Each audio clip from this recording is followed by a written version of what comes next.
Au printemps, on peut préparer un miel enrichi en y ajoutant des pistils de fleurs qui sont remplis de pollen frais. Donc j'ai un miel très basique, d'acacia, liquide, et on trouve en fait dans certains commerces des pollens en pelote crue, vendus assez cher, et sous forme surgelée. Ils sont conditionnés à la vente et ils proviennent parfois de loin avec une chaîne du froid qui n'est pas forcément toujours absolument soignée. Et c'est pourtant super simple et naturel de trouver soi-même son pollen tout frais, brut et directement sur les pistils des fleurs fraîches au printemps. D'ailleurs, c'est de là que les abeilles viennent s'en servir.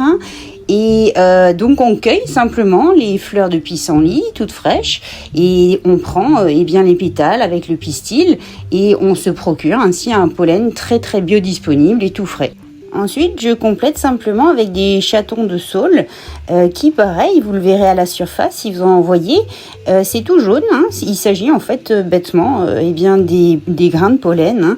Donc, on peut aussi en ajouter un ou deux au miel. Le pollen de saule, lui, est très chargé en antioxydants.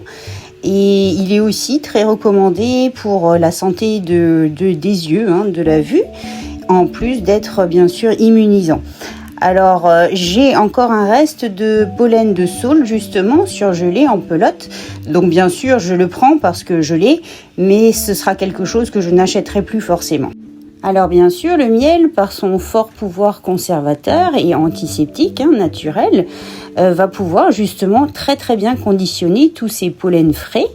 Et pour vraiment compléter l'ensemble, synergiser, tous ces produits, j'ajoute un petit peu de propolis qui est un antibiotique absolument naturel.